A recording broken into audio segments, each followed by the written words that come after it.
Welcome back our YouTube channel global science IQ। I hope आप सभी लोग बहुत ही अच्छे होंगे, बिंदास होंगे और आपकी तैयारी भी बहुत ही बेहतरीन चल रही होगी।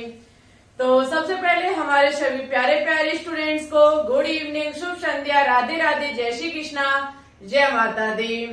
स्टूडेंट्स, आज हम आपके लिए केमिस्ट्री का लेक्चर नंबर 32 लेकर के आए हैं, जिसमें आज हम आपको फॉर्मल चार्ज और VVT यानी कि दो टॉपिक के बारे में जानकारी देंगे और दोनों ही टॉपिक आपके CP net exam, VHU RUHS exam, साथ ही साथ अदर कंपटीशन एग्जाम के लिए बहुत ही कीमती और बहुत ही इम्पोर्टेंट टॉपिक है।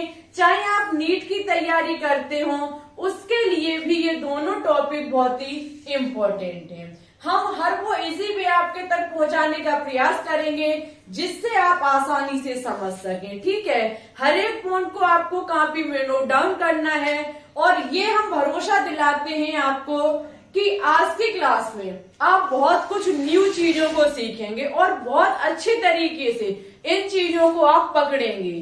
ठीक है, तो बस छोटा सा काम कीजिए, कॉपी पेन को उठा लीजिए।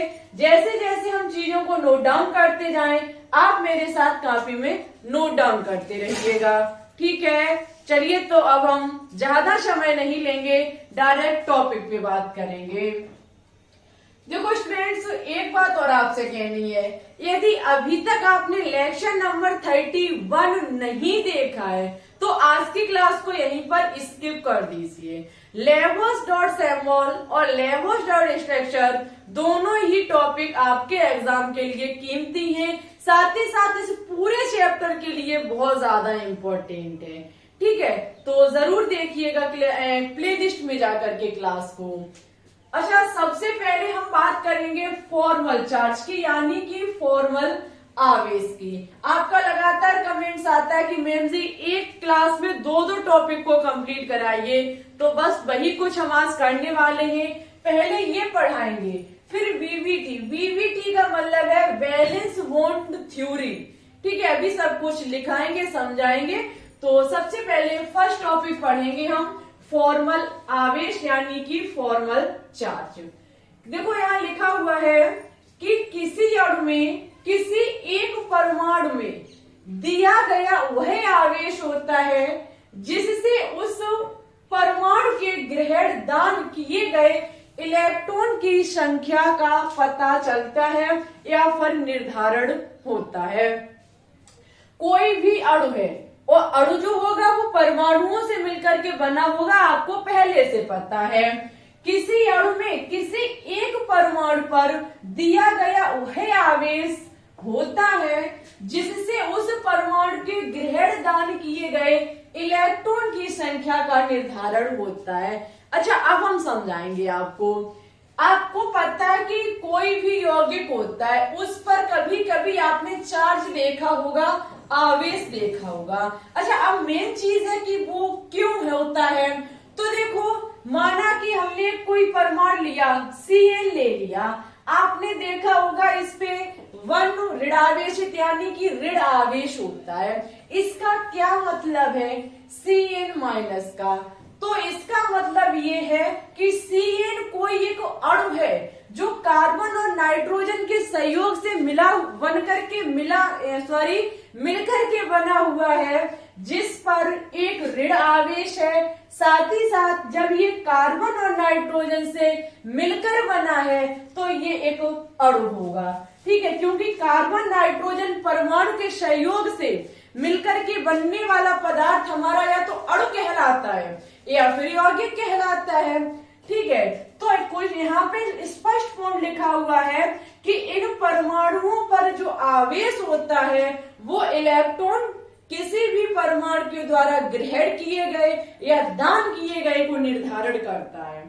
कहने का मतलब है कि ये माइनस चार्ज जो है वो ये बता रहा है कि या तो कार्बन ने इलेक्ट्रॉन को ग्रहण किया है या फिर नाइट्रोजन ने किया है। कहने का मतलब निगेटिव चार्ज, ऋणावेशित का मतलब होता है किसी भी परमाणु के द्वारा इलेक्ट्रॉन को ग्रहण करना। ठीक है, बाई चांस यहाँ पे धनावेशित होता तो भाई हम कह सकते थे कि इस कंपाउंड के द्वारा या फिर इस अणु के द्वारा इलेक्ट्रॉन का दान किया गया है। ठीक है, इट्स ओके। मुझे पूरी उम्मीद है कि आपको यहाँ तक बहुत ही अच्छे से कॉन्सेप्ट समझ में आया होगा। नहीं आया तो आप अपना सवाल कमेंट बॉक्स में छोड़िए, रिप्लाई हम करेंगे। ठीक है, अब वो सबसे मेन चीज है कि कैसे हम पता करेंगे कि किसी भी कंपाउंड पर या किसी मॉलिक्यूल पर, मॉलिक्यूल बोले तो अणु पर कौन सा चार्ज है। चार्ज हम कैसे पता चलाएंगे? तो देखो, फॉर्मल चार्ज बराबर एक छोटा सा फॉर्मूला होता है, संयोजी इलेक्ट्रॉन की संख्या माइनस की अनावंतित इलेक्ट्रॉनों की संख्या माइनस की आवंतित इलेक्ट्रॉन की कुल संख्या बटे 2। ये फॉर्मूला यदि हम यूज करेंगे तो हम किसी भी यौगिक में उपस्थित परमाणुओं पर कौन सा आवेश है इसका ज्ञान पा सकते हैं। अच्छा भाई, कैसे? तो चलिए हम कुछ एग्जाम्पल के माध्यम से आपको सिखाने का प्रयास करेंगे। ठीक है, अच्छा सबसे पहले हम लेते हैं CO2 और ये जानेंगे कि क्या वास्तविकता CO2 पर कोई चार्ज यानी कि आवेश होता है या नहीं होता है। ठीक है, सबसे पहले अब वही चीज आपको टोटल वैलेंस इलेक्ट्रॉन ज्ञात करने होंगे। कैसे ज्ञात करोगे? तो ये हमने सिखाया है लेबोस डॉट सिंबल, यानी कि पिछली क्लास में। सबसे पहले काम करना पड़ता है, टोटल वैलेंस इलेक्ट्रॉन को ज्ञात करेंगे। टोटल वैलेंस इलेक्ट्रॉन कितने हैं यहाँ पर? तो टोटल वैलेंस इलेक्ट्रॉन हम क्यों ज्ञात कर रहे हैं? रीजन पता है इसका? क्योंकि मुझे संरचना बना के तैयार करनी है। अब जब तक संरचना नहीं बनाएंगे तब तक आवंत का कैसे पता चलाएंगे कि कितने बॉन्ड यहाँ पर बने हुए हैं। ठीक है, तो सबसे पहले हम क्या करेंगे? सबसे पहले हम टोटल वैलेंस इलेक्ट्रॉन, कार्बन में 4 होते प्लस ऑक्सीजन के 2 परमाणु हैं तो 2 इंटू ऑक्सीजन के वायतम कोष में 6 इलेक्ट्रॉन होते हैं। 6 2 12, 12 और 4 16। कितना निकल के आ गया हमारा? 16 निकल के आ गया। सबसे छोटा सा काम करेंगे हम, इसमें केंद्रीय धातु परमाणु को देखेंगे। केंद्रीय ऑक्सीजन के 2 है, कार्बन का 1 है। कम वाला केंद्रीय धातु परमाणु होता है। इधर उधर हम बचे हुए परमाणु को लिख करके सिंगल बॉन्ड से जोड़ देते हैं। जब हम इसको सिंगल बॉन्ड से जोड़ देते हैं तो भाई बॉन्ड पेयर लोन पेयर नहीं निकालते हम, कोई बात नहीं। तो काउंट कर लीजिए कितने इलेक्ट्रॉन लिख गए? 1 2 3 4 इलेक्ट्रॉन लिख गए। 16 इलेक्ट्रॉन को लिखना है मुझे अभी। जब 16 इलेक्ट्रॉन को लिखेंगे तो कार्बन के वायतम कोष में 6 इलेक्ट्रॉन होते हैं, हम 6 को पहले लिखेंगे। 1 2 3 4 5 और ये हमारा 6 हो गया। ठीक है, कार्बन के 4 होते हैं तो 1 2 3 4, ऑक्सीजन के 6 1 2 3, ये 4 हो गया हमारा। ठीक है, ये हमारा हो गया 6। ठीक है, ऐसे करके हम कर देंगे। जब ये हमारा हो जाएगा, ये हटा दीजिए। ठीक है, अब देखो जब हम काउंट करेंगे, क्या 16 इलेक्ट्रॉन हमारे हो गए? तो 1 2 3 4 5 6 7 8 9 10 11 12 13 14 15 16। 16 इलेक्ट्रॉन इज कंप्लीट। हम देखने का प्रयास करेंगे कि क्या ऑक्सीजन और कार्बन के वायतम कोष में 8 इलेक्ट्रॉन कंप्लीट हो गए। अच्छा, काउंट करेंगे 2 2 4 4 5 6 7। इसमें कितने हुए इलेक्ट्रॉन? 7। इसमें गिनेंगे 1 2 3 4 5 6, इसमें 6 हुए और इसमें भी 7 हुए। तो हम क्या काम करेंगे? इलेक्ट्रॉनों की साझेदारी कराएंगे। साझेदारी होगी जो हमारे सिंगल बॉन्ड द्वारा जो इलेक्ट्रॉन अनपेयर है। अब ये इलेक्ट्रॉन इसका भी होगा और ये इलेक्ट्रॉन इसका भी होगा। ठीक है, ये जानकारी आपको पहले से है। इतना होने के बाद हम देखेंगे हमारी संरचना इस प्रकार से बन के तैयार हो जाएगी। अब हम चार्ज को ज्ञात करेंगे। जब हम फॉर्मल चार्ज को ज्ञात करने के लिए चलेंगे तो सबसे पहले मुझे किसका देखना है? कार्बन का या ऑक्सीजन का? तो सबसे पहले हम फॉर्मल चार्ज कार्बन का ज्ञात करेंगे, ठीक है। सी का मतलब है कार्बन। अच्छा, कार्बन के संयोजी कोष में कितने इलेक्ट्रॉन है? तो इसके संयोजी कोष में 4 इलेक्ट्रॉन है। माइनस अनावंदित इलेक्ट्रॉन कितने? इसमें अनावंदित, जो किसी से आबंध नहीं बनाए हुए, तो कार्बन के सभी इलेक्ट्रॉन आवंदित हैं, यानी कि 0। माइनस की आवंदित इलेक्ट्रॉन कितने हैं? तो 1 2 3 4 5 6 7 8। कार्बन के 8 जो इलेक्ट्रॉन हैं वो सभी आवंदित है सिंगल बॉन्ड के द्वारा। अपॉन में 2 लिखेंगे।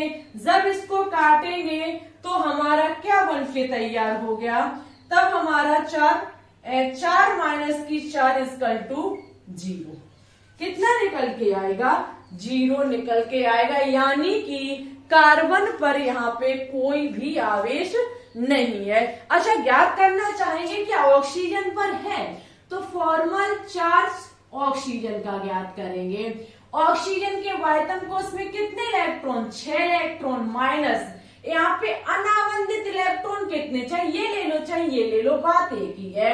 इसको देखेंगे 1 2 3 4 इलेक्ट्रॉन आवंदित, अनावंदित है जो किसी से भी बंध नहीं बना है। माइनस आवंदित कितने हैं? तो 1 2 3 4 इलेक्ट्रॉन इस वाले ऑक्सीजन के आवंदित है। बटे में 2 करेंगे, 2 से 2 कट जाएगा हमारा। 6 माइनस की 4 माइनस की 2 माइनस माइनस के हैं, माइनस की 4 माइनस की 2 माइनस की 6 हो जाएगा। 6 माइनस 6 कितना बचेगा? 0 बचेगा। हम कह सकते हैं CO2 पर कोई भी चार्ज नहीं होता है, क्योंकि ना तो कार्बन पर होता है ना ऑक्सीजन पर होता है। CO2 हमारा उदासीन प्रकृति का यौगिक होता है, ठीक है। चलिए हम और एग्जाम्पल को पता, चलिए तो एक अब हम आवेश वाला देखेंगे, आवेश वाला आउट के बारे में बात करेंगे। जैसे कि सबसे पहले आपको पता है Cn पर माइनस चार्ज होता है। अब हम ये जानने का प्रयास करेंगे कि ये माइनस कार्बन पर होता है या फिर नाइट्रोजन पर होता है। तो देखो, सबसे पहले हम टोटल वैलेंस इलेक्ट्रॉन को ज्ञात करेंगे। टोटल वैलेंस इलेक्ट्रॉन कार्बन के 4, नाइट्रोजन के 5 और माइनस की 1 का मतलब मुझे प्लस की 1 करना होगा, ठीक है। कितने हो जाएंगे? 10 हो जाएंगे। अब केंद्रीय धातु परमाणु हमारा कार्बन है, नाइट्रोजन इधर लिख देंगे और दोनों को हम सिंगल बॉन्ड से कनेक्ट कर देंगे। अब देखो हम क्या काम करेंगे, संयोजी कोष के इलेक्ट्रॉन को रखेंगे, ठीक है। यहाँ पे देखो 2 1 2 3 4 5 6 हमारे इलेक्ट्रॉन हो गए, ठीक है। उसके बाद 7 8 9 और ये हमारा 10। क्योंकि आपको पता है कि 4 होते हैं लेकिन 10 इलेक्ट्रॉन है, तो मुझे यहाँ रखना पड़ेगा, ठीक है। अब उसके बाद हम क्या करेंगे कि बैलेंसी चेक करेंगे, अष्टकपूर्ण हुआ या नहीं हुआ। तो 1 2 3 4 5 6 नहीं हुआ, तो क्या करेंगे, जो अयुग्मित हैं उनको पहले हम क्या काम करेंगे, इलेक्ट्रॉनों की साझेदारी करा देंगे। जब हम इलेक्ट्रॉन की साझेदारी कराएंगे तो चेक करेंगे 1 2 3 4 5 6 7 8 1 2 3 4 5 6 7 8 दोनों तरफ हमारा अष्टक पूर्ण हो गया। अब हम ये चेक करना चाहेंगे कि ये जो एक इलेक्ट्रॉन यानी कि ये जो माइनस चार्ज है वो कार्बन का है या फिर नाइट्रोजन का है। तो देखो सबसे पहले हम फॉर्मल आवेश कार्बन का ज्ञात करेंगे। अयुग्मित इलेक्ट्रॉनों की वो संयोजी कोष में इलेक्ट्रॉनों की संख्या 4 और अनावंदित इलेक्ट्रॉन 2 माइनस, अनावंदित इलेक्ट्रॉन 2 माइनस। उसके बाद हम क्या देखेंगे, उसके बाद हम देखेंगे आवंदित इलेक्ट्रॉन की कुल संख्या कितनी है। तो 1 2 3 4 5 6 बटे में 2 हो जाएगा हमारा। यहाँ से हमारा 4 माइनस 2 माइनस कितना बचेगा 3। यहाँ से देखेंगे माइनस की 1 निकल के आएगा। कितना निकल के आएगा, माइनस की 1। ये माइनस की 1 चार्ज किसका निकल के आया, कार्बन का निकल के आया। तब ही यहाँ पे कार्बन पर एक इलेक्ट्रॉन को रखा जाता है, क्योंकि कार्बन ही वैलेंसी पूर्ण करने के लिए, अष्टक पूर्ण करने के लिए एक इलेक्ट्रॉन को ग्रहण करता है। तो ये जो कार्बन माइनस का लगा हुआ है आवेश, वो किसका है? कार्बन का। ठीक है, वो किसका है? कार्बन का। मुझे उम्मीद है कि फॉर्मल चार्ज आपका बहुत अच्छे से क्लियर हुआ होगा। यदि क्लियर हुआ हो तो प्लीज क्लास को लाइक कर दें। अब हम बात करेंगे वीवीटी पर, तो भाई इसकी ले लीजिए स्क्रीनशॉट। हम डायरेक्ट चलेंगे वीवीटी की ओर। ठीक है, वीवीटी की ओर बहुत इंपॉर्टेंट है। वीवीटी सीख गए तो बहुत कुछ सीख लिया आपने, क्योंकि यहाँ से अतिव्यापन को सीखा जाएगा। और अतिव्यापन तो ये मान लीजिए पक्का क्वेश्चन एक एग्जाम में। संकरण, इसके बाद आप संकरण को पढ़ेंगे, आपका टॉपिक, आपका चैप्टर फिर खत्म हो जाएगा। उसके बाद हम क्लास 12 का चैप्टर चलाएंगे। ठीक है, क्लास 12 का चैप्टर हम चलाएंगे। तो सबसे पहले हम हेडिंग लगाएंगे वीवीटी। वीवीटी, ठीक है, जिसे कहा जाता है वैलेंस बॉन्ड थ्योरी।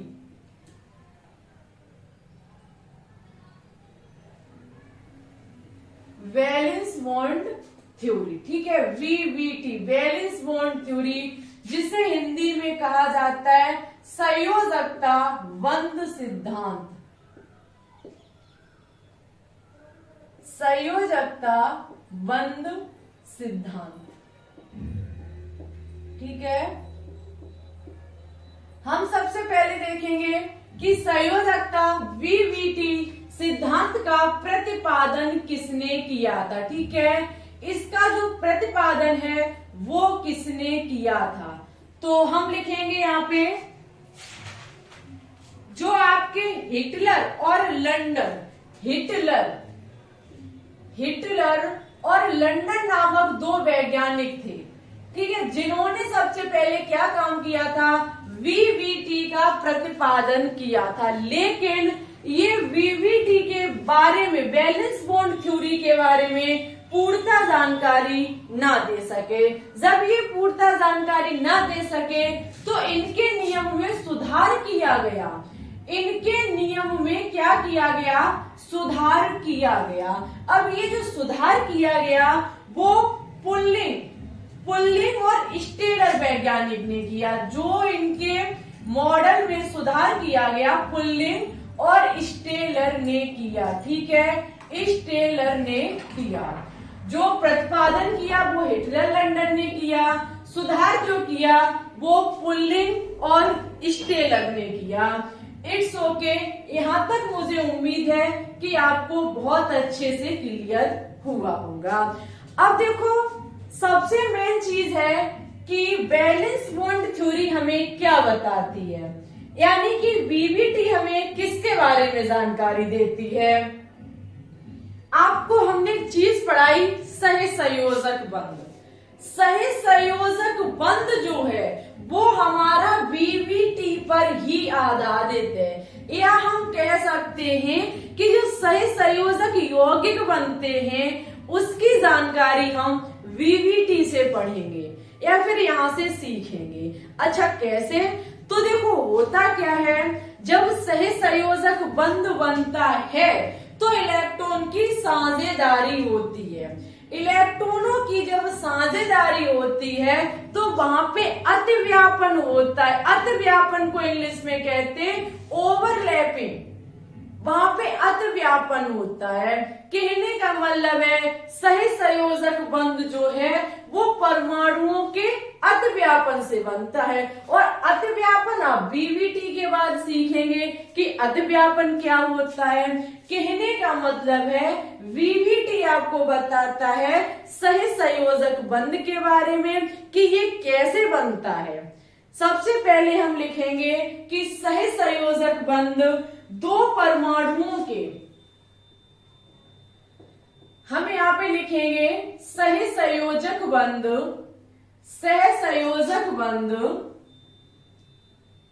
दो परमाणुओं के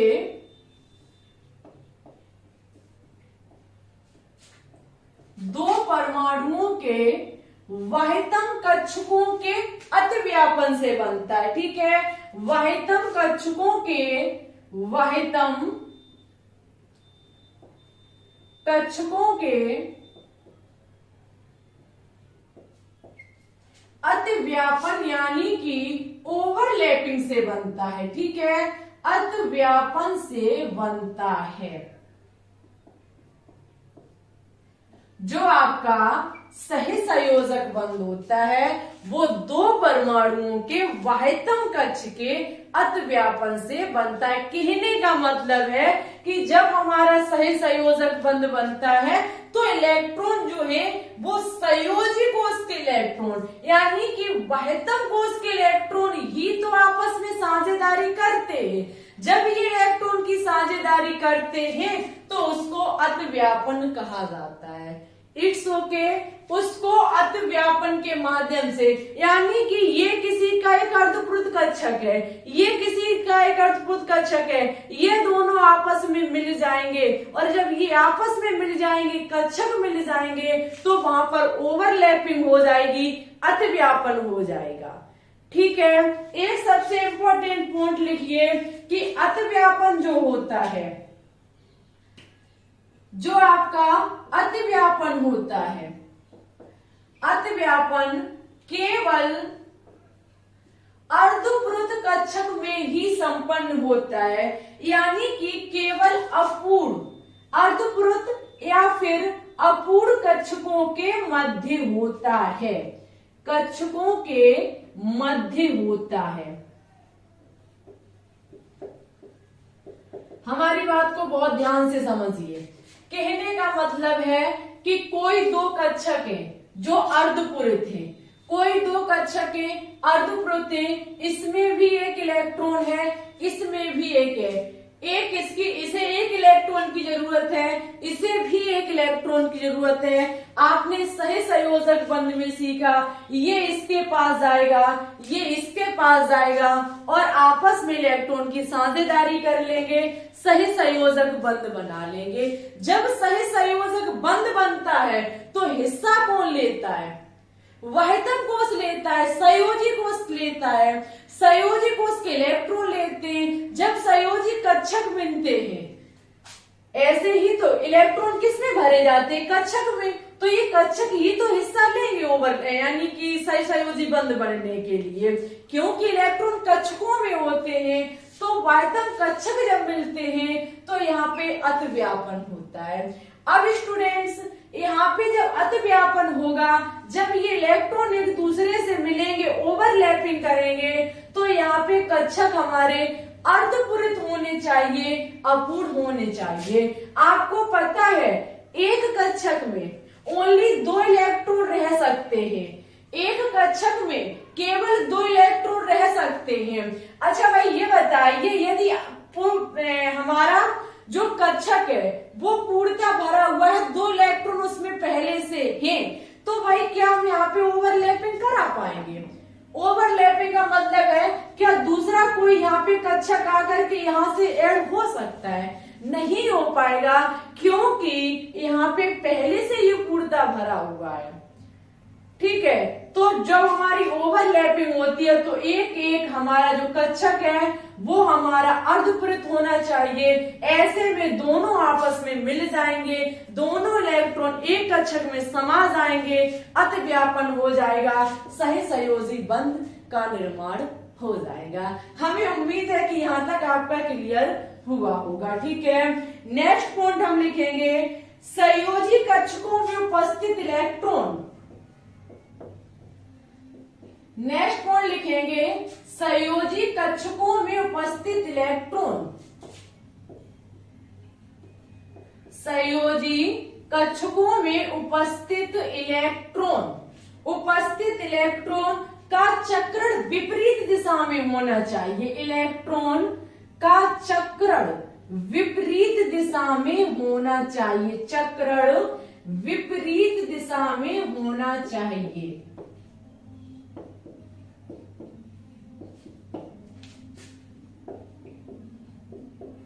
हम देखो भाई जल्दी क्यों बोल रहे हैं, तो बहुत ज्यादा गर्मी है, फोन ओवरहीट हो जाता है, जिसके चलते मुझे जल्दी पढ़ाना पड़ता है।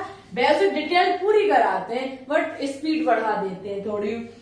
देखो संयोजी कक्षकों में उपस्थित इलेक्ट्रॉन का जो चक्रण होना चाहिए वो हमारा कैसा होना चाहिए, विपरीत। इन कहने का मतलब है कि जब कोई दो कक्षक आपस में मिलेंगे तो एक में यदि क्लॉकवाइज है तो दूसरा में एंटी क्लॉकवाइज होना चाहिए। क्यों? क्योंकि जब एक दूसरे से ये कक्षक मिलेंगे, संयोजी कोष के इलेक्ट्रॉन मिलेंगे, तो जब मिलेंगे तो एक में समा जाएंगे तो एक क्लॉकवाइज दूसरा एंटी क्लॉकवाइज होगा, तभी तो ये हमारा कंप्लीट होगा, अन्यथा नहीं होगा। वीवीटी का नियम कहता है कि जब ओवरलैपिंग कराई जाएगी संयोजी कक्षकों में इलेक्ट्रॉन, जब तब कैसे होने चाहिए, उनकी जो चक्रण की दिशा होनी चाहिए दोनों की विपरीत होनी चाहिए। ठीक है, ये कहता है वीवीटी का रूल, यानी कि संयोजकता बंद सिद्धांत, कि जब हम यहाँ पे ओवरलैपिंग कराएंगे, जब दो कक्षकों के बीच ओवरलैपिंग होगा तो दोनों कक्षकों में उपस्थित इलेक्ट्रॉन के चक्रण की दिशा अलग अलग होनी चाहिए। ठीक है, अच्छा अब थोड़ा वही फोन को रेस्ट देंगे, उसके बाद हम नेक्स्ट क्लास को इसी में ऐड करते हैं। ठीक है, चलिए तो अब हम नेक्स्ट पॉइंट पे बात करेंगे। देखो नेक्स्ट पॉइंट क्या कहता है, नेक्स्ट पॉइंट है हमारा कि अतिव्यापन से ऊर्जा मुक्त होती है। कहने का मतलब है कि जब ओवरलैपिंग होती है, दो कक्षक जब मिलते हैं आपस में तो क्या होती है, ऊर्जा मुक्त होती है। क्वेश्चन एग्जाम में बन सकता है, ऊर्जा मुक्त होती है। ठीक है, जब ओवरलैपिंग होता है, अतिव्यापन होता है, तो क्या काम होती है कि वहां से ऊर्जा मुक्त होती है। ठीक है, ये point very very important and most important है। अच्छा, आप कुछ नोट में पॉइंट लिख लीजिए। आपको पता है कि जो अतिव्यापन होगा, जब अतिव्यापन होगा तो हमारे यहाँ तो एस कक्षक भाग लेंगे, पी कक्षक लेंगे, डी कक्षक लेंगे या फिर एफ कक्षक लेंगे। ठीक है, तो एग्जाम में क्वेश्चंस बन सकता है। देखो ओवरलैपिंग डिटेल से टाइप इसके कल की क्लास में पढ़ाएंगे हम। जो ओवरलैपिंग है इसकी जानकारी हम आपको कल की क्लास में देंगे। देखो एस कक्षक की बात की जाए, एस कक्षक की बात की जाए तो एस कक्षक जो होता है इसकी जो आकृति होती है, इसकी जो आकृति होती है वो गोलाकार होती है। ठीक है, कैसी होती है, गोलाकार। एस कक्षक की जो आकृति होती है वो गोलाकार होती है, बार बार एग्जाम में पूछा वाला सवाल है। जबकि पी कक्षक की जो आकृति होती है, पी कक्षक की जो आकृति होती है वो डम्बलाकार होती है। ठीक है, पी कक्षक की जो आकृति होती है वो हमारी डम्बलाकार होती है। इसको बना लीजिए, डम्बलाकार होती है। ये भी बहुत इंपॉर्टेंट क्वेश्चन है। पी कक्षक की आकृति डम्बलाकार होती है, जबकि डी कक्षक की आकृति डबल डम्बलाकार होती है। पी कक्षक की जो आकृति होती है वो डबल डम्बलाकार होती है। ठीक है, डबल डम्बलाकार होती है, डबल डम्बलाकार होती है। यदि बात की जाए एफ कक्षक की, यदि बात की जाए एफ कक्षक की, तो एफ कक्षक जो होता है वो जटिल होता है, कॉम्प्लेक्स प्रकृति का होता है। ठीक है, एस कक्षक की आकृति गोलाकार होती है, पी कक्षक की आकृति डम्बलाकार होती है, डी कक्षक की आकृति डबल डम्बलाकार होती है और एफ कक्षक की आकृति जटिल होती है। अब इनका यूज कैसे किया जाएगा तो हम आपको अब कल की क्लास में बताएंगे। ठीक है, ओवरलैपिंग समझाएंगे, तब आपको इन चीजों का महत्व बताएंगे, बहुत अच्छे से कराएंगे। ठीक है, हमें पूरी उम्मीद है कि आज की क्लास से आपने बहुत कुछ सीखा होगा। फॉर्मल चार्ज आपके लिए इम्पोर्टेंट है और वीबीटी भी आपके लिए बहुत ज्यादा इम्पोर्टेंट है। ये नहीं सीखोगे तो अतिव्यापन नहीं सीख पाओगे, ठीक है। और अतिव्यापन और संकरण तो बहुत ही कीमती टॉपिक है आपके लिए। आपको आज की क्लास कैसी लगी कमेंट बॉक्स में कमेंट करके बताइएगा जरूर। यदि अच्छी लगी हो तो प्लीज इसे लाइक करें, दोस्तों के साथ शेयर करें। चैनल पे अभी अभी न्यू है तो चैनल को सब्सक्राइब करके बेल आइकन को दबा के ऑल पर क्लिक जरूर कर लें, जिससे आने वाली वीडियो के नोटिफिकेशन आपके पास टाइम टू टाइम पहुंचते रहे, ठीक है। साथ ही साथ रोजाना शाम 3 बजे लाइव जरूर आया करें, ठीक है। रोजाना शाम 3 बजे लाइव जरूर आया करें। और हमारे टेलीग्राम चैनल को ज्वाइन कर लीजिए, global science IQ, link description में डली हुई है। बस एक बात और सुन लीजिए, मंडे को हम एक महामैराथन क्लास लेकर के आ रहे हैं, जिसमें हम आपको 200 क्वेश्चंस का एक फास्ट रिवीजन कराएंगे, ठीक है। 200 क्वेश्चंस का फास्ट रिवीजन मंडे को महामैराथन क्लास दोपहर 3 बजे से, ठीक है। दोपहर 3 बजे से लगभग आपकी 5 साढ़े 5 बजे तक चलेगी। तो फिर ठीक है, आइएगा जरूर क्लास में। ओके, चलते हैं। Thanks for watching this video. जय हिंद, जय भारत, all the best.